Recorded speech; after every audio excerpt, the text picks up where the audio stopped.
아멘. 할렐루야. 복되고 귀한 처소에 오신 여러분들을 환영합니다. 하나님 여러분을 사랑하십니다. 우리 앞뒤 자분과 서로 인사하겠습니다. 주님의 평안을 빕니다. 축복합니다. 잘 오셨습니다.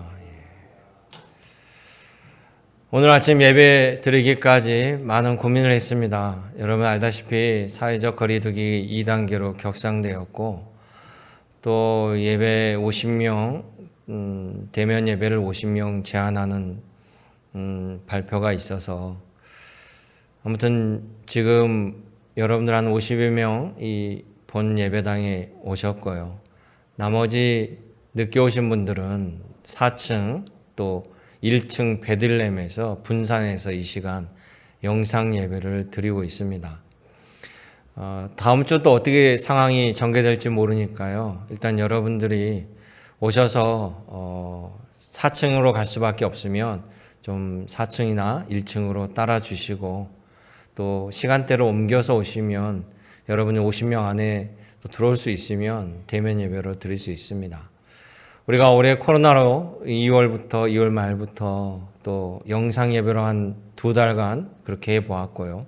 또 대면 예배하면서 계속 거리를 두고 특별히 우리 장로님들, 안수집사 또 안내위원들이 열심히 수고하고 또 교회에서도 방역을 하고 그래서 최대한 정부 지침을 잘 따라서 합니다. 모쪼록 코로나19가 빨리 끝나고자 하는 마음은 저 역시 간절하고요.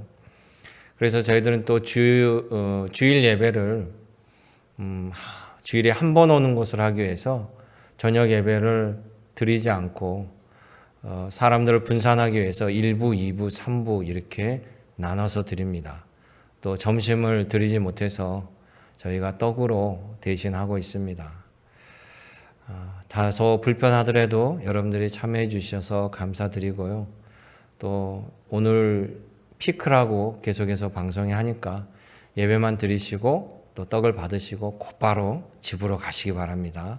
서로 담소하지 마시고 속히 가주시는 것이 서로에게 또 도움이 될 것 같습니다.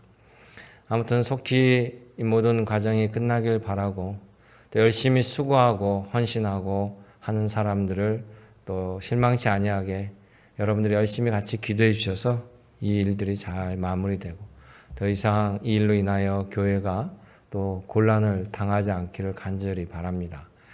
우리의 예배 형태는요, 다른 종교랑 다릅니다. 우리는 유난히 찬양을 많이 하는 종교고 또 열심히 기도하는 겁니다. 천주교하고도 다릅니다. 개신교가 그런 특성이 있다 보니까 또 열심이잖아요, 우리는. 어떤 카톨릭 신자가 그런 얘기를 하더라고요. 카톨릭 교회 전도 방법은 개인이 낚싯대 하나 들고 가서 고기를 낚는 그런 방식이라면 우리 개신교는 저인망 쌍끌이 그물로 가는 전도 방식이라 그 방식의 차이가 난다 그렇게까지 표현을 하더라고요. 그런 가운데서도 천주교든 개신교든 우리 하나님께 예배 드리는 것은 소홀함이 없습니다. 그래서 우리가 여러분 이 시간에 또 함께 나온 줄로 믿고요. 다음 주일에도 상황에 따라서 50명만 예배를 드리게 되면 오늘 같은 방식으로 할 수밖에 없으니까 여러분들이 이해해 주시면 감사하겠습니다. 또 베들레헴과 4층 시온 성전에서 예배 드리신 분들도 본 성전에 있는 마음으로 함께 예배를 드리시기를 원하겠습니다. 기도하겠습니다. 참 좋으신 아버지 하나님, 코로나19로 여러 가지 근심과 걱정 가운데 아버지 하나님을 향하는 열심의 마음, 또 도우심을 간구하는 마음, 아버지 하나님 위로와 소망과 힘을 얻고자 하는 마음으로 주님 전전에 나왔습니다. 예배하는 모든 우리들의 심령 위에 주님 말씀하여 주시옵시고 성령의 권능으로 붙들어 주시옵소서. 예수님의 이름으로 기도드립니다. 아멘. 우리는 일상생활 속에서 다시 한 번이라는 말을 참 많이 씁니다. 좋은 일을 잊지 못할 때 다시 한번 그런 일이 나에게 벌어졌으면 좋겠다. 또 미워도 다시 한번 날 용서해 달라. 남북이 서로 전쟁으로 갈라서서 한 형제 자매가 서로 부부가 만나지 못하고 50여 년이 지나왔습니다.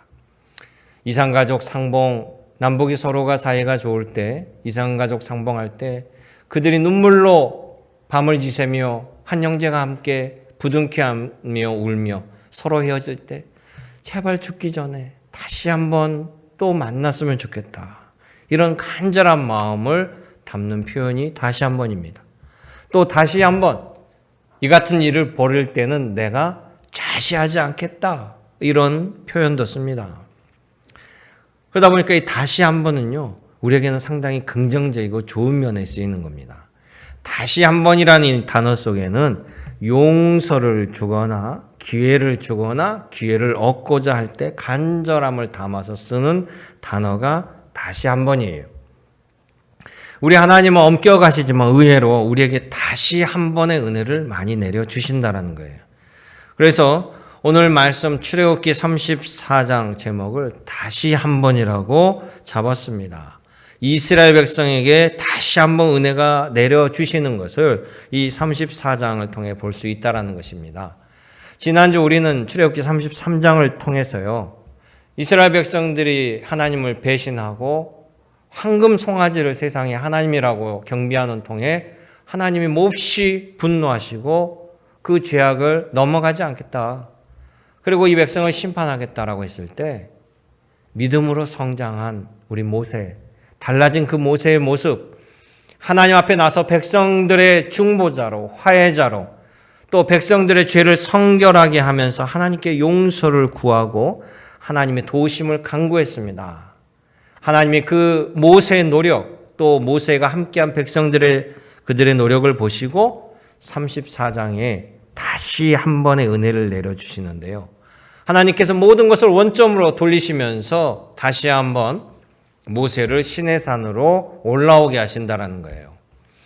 처음 시내산에서 40일간 함께하면서 하나님은 하나님의 말씀의 결정판, 십계명 돌판을 손수 하나님이 제작하셔서 말씀을 새겨서 모세에게 주었는데 이스라엘 백성들의 그 배신 행위를 보고 모세가 십계명 돌판을 깨어버렸죠.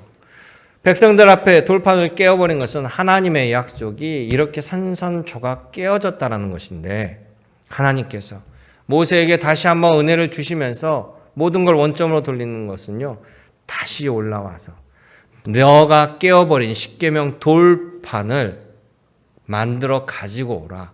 그리하면 내가 언약을 다시 그 돌판에 새겨주시겠다. 그러면서 다시 올라올 때 이스라엘 백성들과의 관계를 시작하시겠다라고 선언해 주셨습니다. 이스라엘 백성들의 이 같은 모습은 오늘을 살아가는 우리들의 모습과 별반 다르지 않습니다. 백성들은 이 모세라는 걸출한 중보 사역자를 통해서 죄 가운데 은혜를 다시 받는 모습이 나타난다는 것이에요. 그래서 많은 성경학자들은 바로 이 모세의 모습이 예수님의 모습을 미리 보여준 것이다. 모세의 중보자의 역할이 바로 예수께서 이 땅에 오셔서 하나님과 우리 사이에 막힌 담을 헐어버리는 중보자의 모습을 우리에게 보여주시는 것이죠. 오늘 바로 이 모세를 통해서 이스라엘에게 다시 한 번의 은혜가 주어진 것처럼 우리는 예수 그리스도를 통해서 다시 한번 아버지 하나님의 은혜와 사랑을 입은 줄로 믿습니다. 하나님의 마음은요, 예나 지금이나 변함이 없습니다. 그러기에 오늘 본문 말씀을 통해서 다시 한번 은혜와 기회가 여러분에게 주어짐을 기억하시고 믿으시기 바랍니다. 오늘 이 주님의 존전에서 하나님의 긍휼과 은혜가 또 여러분 심령 위에 큰 위로가 되시기를 주님의 이름으로 축복합니다. 아멘. 여러분 아멘 좀 크게 하세요. 다 기운이 없으셔. 50명이 있어도 좀 500명이 있는 것처럼 힘있게 그렇게 다 죽어가는 목소리를 했을 때 우리 하나님도 기운 빠지시겠어요. 아멘. 네. 오늘 말씀을 보니까 하나님께서 모세를 부르셔요. 그러면서 모세에게 이렇게 말씀합니다. 내가 너에게 다시 말하마. 잘 들어라. 이 백성이 나를 오해하고 있는 것 같아. 나를 아직도 잘 모르는 것 같아. 내가 다시 한번 꼼꼼하게 이야기해 줄 테니 내 말을 잘 듣고 이 백성들에게 전해야 된다. 그러면서 하나님께서 나는 말이야. 34장 6절 7절 말씀을 같이 읽어볼까요? 하나님의 말씀인데요. 34장 6절 7절. 여호와께서 그의 앞으로 지나가시며 선포하시되 여호와라 여호와라 자비롭고 은혜롭고 노하기를 더디하고 인자와 진실이 많은 하나님이라. 인자를 천대까지 베풀며 악과 과실과 죄를 용서하리라. 그러나 벌을 면제하지는 아니하고 아버지의 악행을 자손 3, 4대까지 보응하리라. 아멘.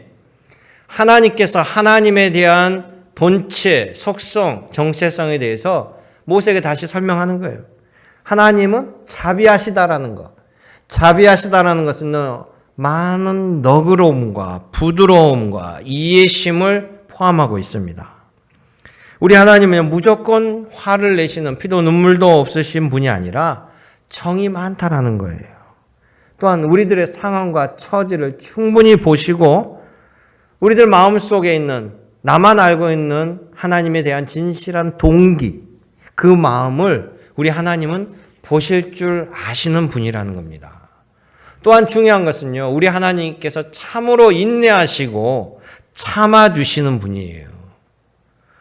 우리들에게 은혜는 수천대까지 한결같이 사랑을 베푸시면서요, 우리의 잘못과 허물과 죄를 용서해 주시는 분이라는 겁니다.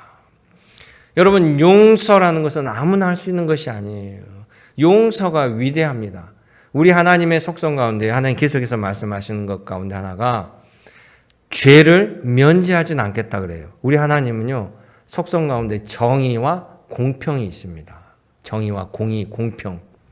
여러분, 정의롭지 못한 대우를 당하거나 공평하지 못한 대우를 당하면 누구나 분노합니다. 형제가 많은데요, 부모니가 편애할 때 얼마나 힘듭니까?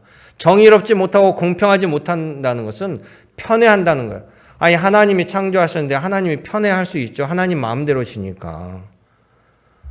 형제가 있는데요, 형님이 잘못해도 나만 미운털이 박혔는지 부모가 나만 뭐라고 그래. 형이 잘못을 했는데도 형은 그냥 아유 그래 그러고 넘어가.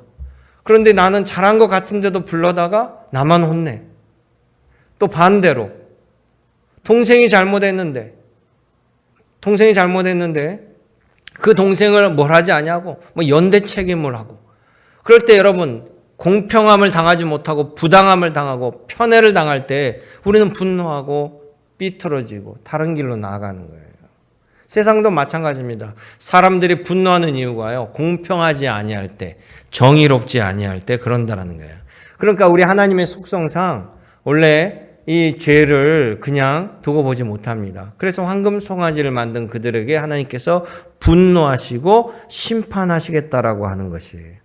그런데 감사하게도요, 우리 하나님께서는 공평과 정의의 기계적인 재판관이 아니라 우리를 사랑하시는 아버지 하나님이시기에, 인자하시고 정이 많으시기에 우리가 참여하고 회개하는 자에게 하나님의 용서함의 은혜를 내려 주신다라는 거예요.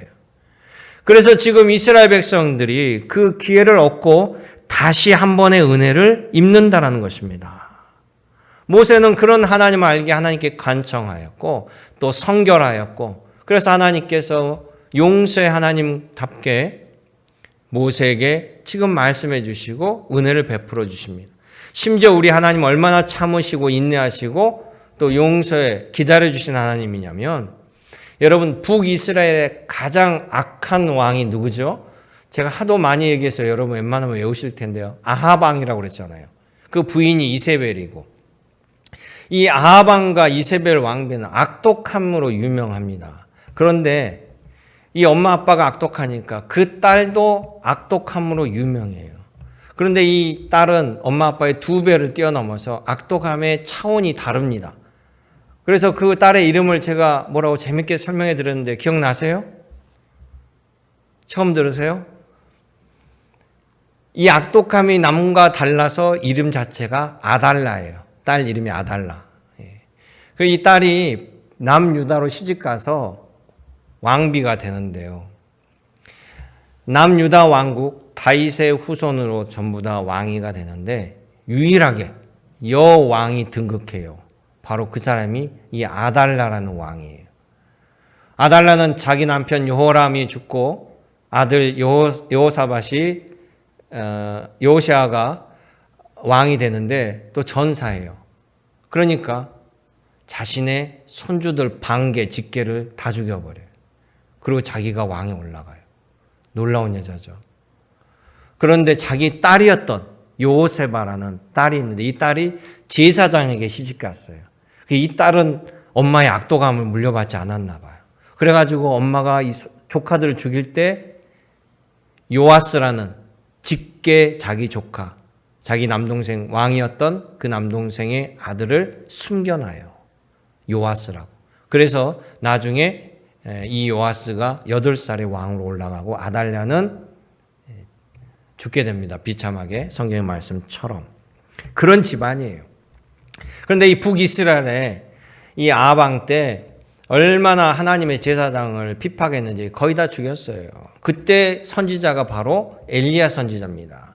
그러니까 핍박이 많은 가운데 위대한 선지자가 나왔다고 제가 말씀드렸잖아요. 근데 하루는 주변에 아람 제국이 있는데 아람이란 나라가 32개 부족들과 연대해가지고 왕 32명이 북이스라엘을 무너뜨리려고 침공해와요. 그냥 한두 개 나라가 연합한 게 아니라 32명의 왕이 연합군대를 형성해서 북이스라엘 오니까 북이스라엘이 이길 수 있겠습니까? 아합 왕이 난리가 난 거죠. 근데 하나님께서 엘리야를 보냅니다. 아합 왕에게. 그러면서 이런 말씀을 줘요. 하나님께서 이스라엘을 지키시고 보호하시고 이스라엘에게 승리를 주시겠다. 그러면서 하시는 말씀이 너는 여호와 하나님께서 이 일을 하심을 알라. 2번이나 강조합니다. 이길 수 없는 전쟁을 하나님께서 엘리야 선지자를 통해서 이 백성들을 봐서 내가 지켜주고 보호하고 승리를 주겠으니 너는 똑바로 이 모든 일들이 하나님이 하신 역사임을 깨달으라. 이 말은 뭡니까? 돌아오라. 회개하라. 기회를 주시는 거예요. 결국 하나님의 말씀대로 아람 제국은 이스라엘을 손도 못 대고 퇴각했는데 아람이 결국 변하지 않아요. 아합 왕이. 그래서 아합 왕이 나중에 전쟁에서 몰락하고 그 집안이 몰락하는 역사가 일어납니다. 하나님이 다시 한번 긍휼함의 은혜를 받지 못했어요. 거부했습니다. 지금 모세에게요. 하나님은 다시금 이스라엘을 향하여 다시 한번 기회를 주시고 용서를 베풀어 주셨다라는 것이에요. 여러분, 그런 은혜가 하나님에게 있기에 주님께서는 우리에게 독생자 예수님을 보내셔서 십자가의 보혈의 공로로 용서함을 베풀어 주시는 것입니다. 사랑하는 성도 여러분, 오늘 하나님 말씀하신 이 6절 7절 하나님의 본성을 잘 깨달으시고 기억하시고 하나님께서 주시는 용서의 은혜를 받으시길 원합니다. 하나님이 베푸시는 긍휼과 자비함을 여러분의 것을 만들기 원합니다. 또한 그 은총과 그 은혜에 맞는 신앙인의 삶의 모습이 여러분에게 나타나서 하나님이 기뻐하시기를 주님의 이름으로 권면합니다. 두 번째, 하나님께서 모세에게 명령하는 것은 너희 자신을 믿지 말라라고 말씀하시는 거예요. 다시금 계약을 하시면서 동일한 약속을 주셔요. 가나안 땅에 입성하게 해주겠고 가나안 땅에 가서 살게 해주겠고 하나님의 이 모든 것을 그 전에 언약을 거두진 않아요. 그러나 하나님의 강조하신 포인트가 조금씩 다르게 되는데요. 가장 강조하는 것이 두 번째가 너희 자신을 알라. 이건 뭐냐면 34장에 보면 너희가 가나안 땅에 들어가게 될 텐데 그 가나안 땅은 우상을 섬기는 지역이란 말이에요. 우상의 문화가 있고요. 그러니까 가나안 땅에 들어가서 우상과 이단과 그런 사람들과 어떤 언약이나 잘못된 조약 이런 것도 하지 말고 관심도 갖지 말라라는 거예요. 여러분, 처음부터 이단이나 우상에 넘어가는 교인이 없어요. 그냥 서로 교류하다 보니까 자기도 모르게 빠져들어가고 헤어나지 못하는 것입니다. 그러니까 지나치게 자기 자신을 믿지 말라는 거예요. 자기 자신을 지나치게 믿는 자체가 신앙의 교만입니다. 신앙은 겸손해야지 교만하면 넘어지게 되어 있습니다. 어떤 사람은 그럽니다. 나는 믿음이 확고하니까 저 이상한 주장, 이단스러운 주장이라 할지라도 내가 연구해 보려고 저 이단 사설을 배웁니다. 이렇게 말하는 사람도 있어요. 그러다가 자신도 모르게 빠져든다니까요. 여러분, 신천지에 따라가서 일주일만 성경 공부하면 세뇌를 당해버립니다. 세뇌를 당해버리니까 자기가 이게 옳고 그름을 분별할 수 없게 만들어버리는 거죠. 본문에 하나님께서 뭐라고 합니까? 너희는 가나안 땅에 들어가서 그 땅의 주민과 언약을 세우지 말라. 12절에 그것들이 너희에게 올무가 될까 하노라 이 말이에요. 종교와 상관없는 것들도 언약을 맺고 관계를 했더니 그것이 올무가 되어서, 올무가 뭐죠? 올가미입니다. 올가미에 걸리면 내가 빠져나올 수가 없죠. 그러면서 하나님께 강하게 말씀하는 것이 나는 질투하는 하나님이다. 그만큼 강하게 말씀하신다는 거예요. 왜냐? 신앙인들에 있어서 착각이 있습니다. 나는 괜찮아. 이런 교만이 나를 넘어지게 하는 거예요.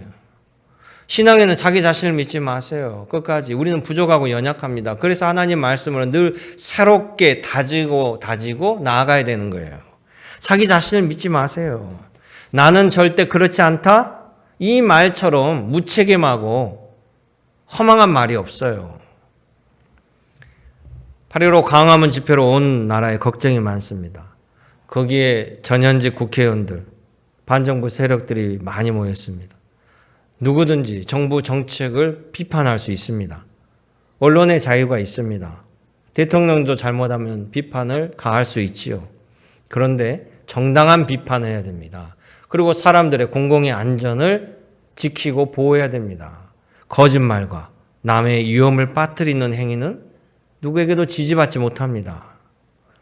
광화문 집회에 세월호 유족들을 맹비난하였던 전직 국회의원이 자신은 코로나19에 안 걸린다라고 했다가 확진을 받았습니다.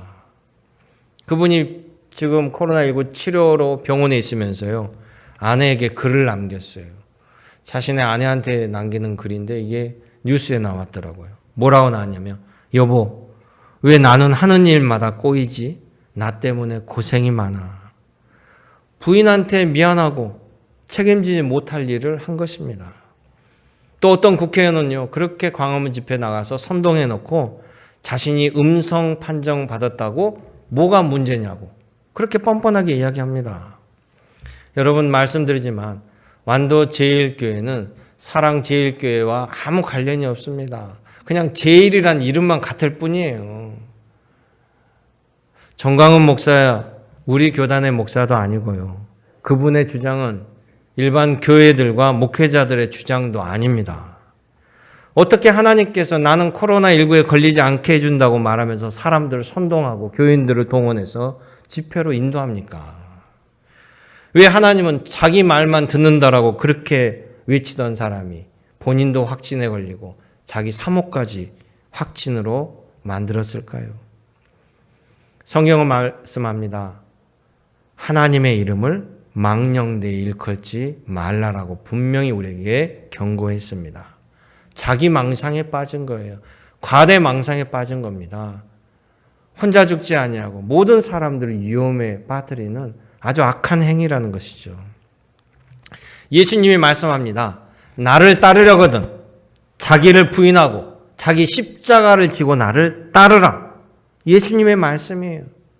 여러분, 요즘 시대 상황에 따라서 이 예수님의 말씀이 얼마나 우리에게 전곡을 찌르는지 제가 마태복음 16장 23절 이하의 말씀을 읽어드릴게요.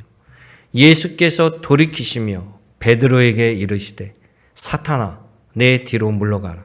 너는 나를 넘어지게 하는 자로다. 너가 하나님의 일을 생각하지 아니하고 도리어 사람의 일을 생각하는도다 하시고 이에 예수께서 제자들에게 이르시되 누구든지 나를 따라오려거든 자기를 부인하고 자기 십자가를 지고 나를 따를 것이니라. 인자가 아버지의 영광으로 그 천사와 천사들과 함께 오리니 그때 각 사람이 행한 대로 갚으리라. 아멘. 여러분 이 말씀을 기억하시기 원합니다. 하나님의 말씀을 의지하고 여러분의 생각과 자기의 주장을 의지하지 말길 바랍니다. 하나님께서 모세에게 주신 말씀이라는 거예요. 세 번째 말씀은 이 하나님께서 세상 역사 움직이신 모든 그 역사를 기억하는 신앙인이 되라라고 말씀하시는 것이 오늘 18절 이하의 말씀들입니다. 이 18절 이하에 하나님께서 강조하신 말씀들은요, 이미 그 전에 시내산 40일간 있을 때 주신 말씀이에요. 지금은 다시 두 번째 시내산에 올라가서 40일 동안 하나님께 말씀을 듣는데요. 하나님께서 모세에게 꼭 잊지 말고 기억하고 지켜야 될 것을 절기화시키라고 했습니다. 아예 그 날을 자자손손이 기념하고 기억하고 지키라고요.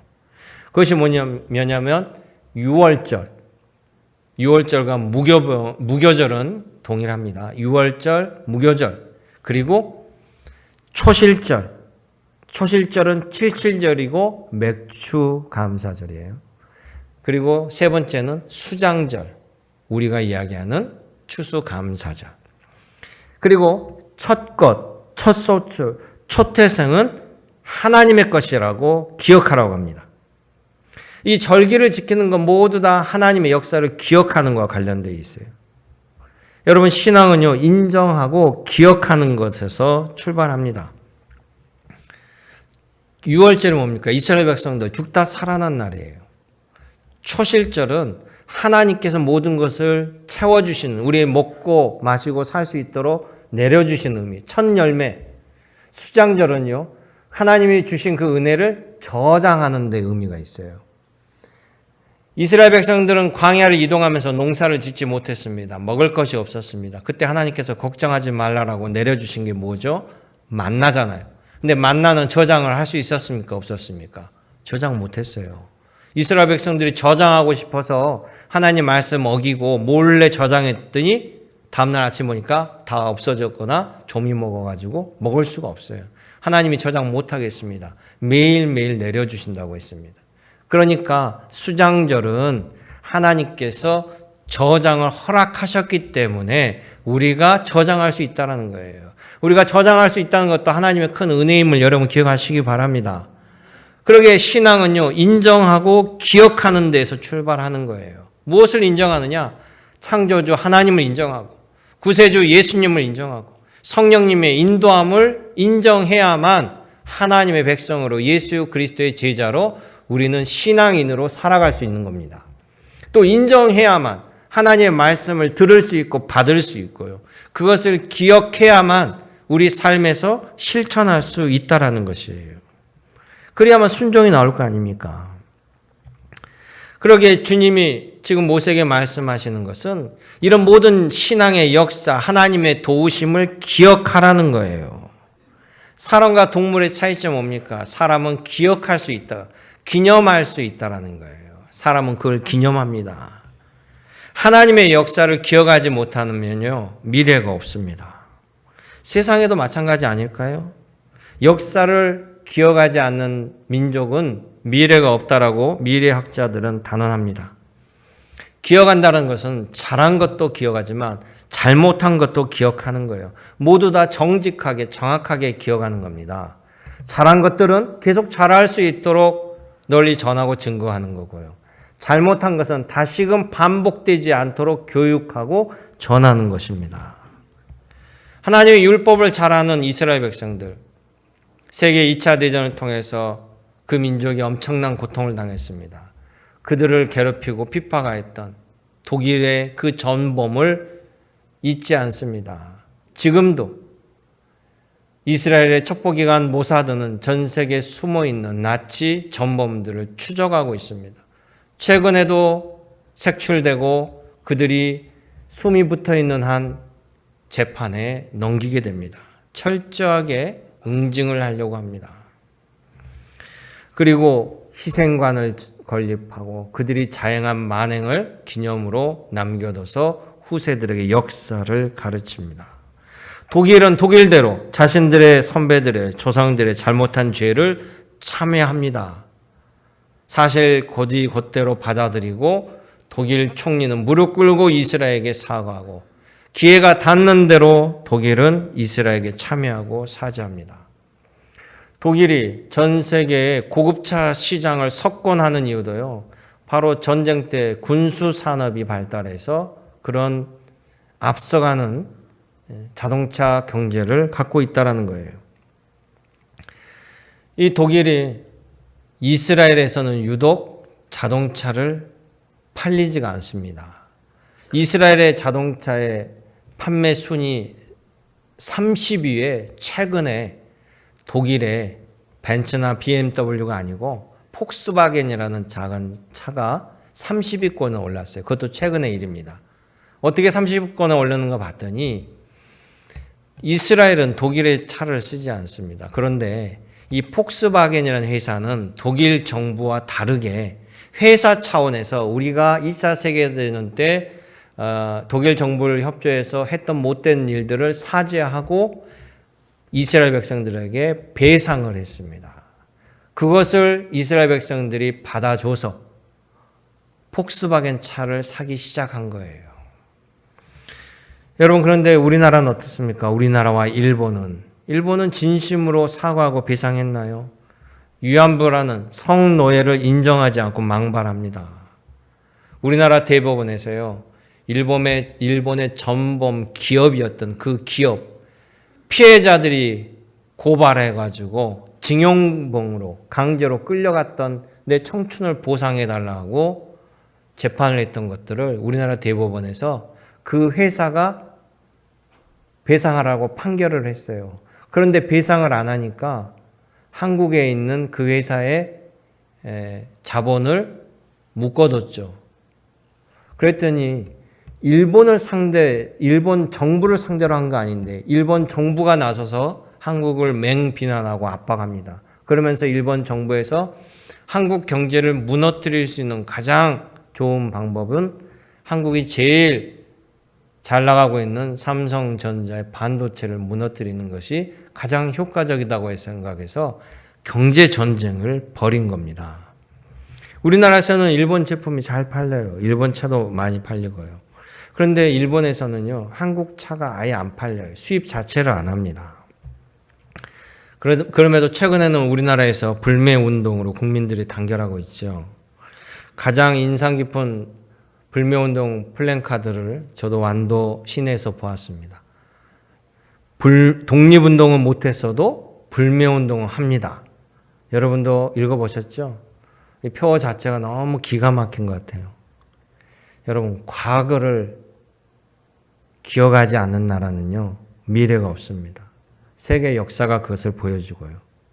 또 많은 학자들이 일본에 대해서 미래가 결코 희망적이지 않고 암울하다라고 이야기합니다. 왜냐? 하나님의 방식에 역행하기에 일본의 이런 방식은요, 희망적이지 않아요.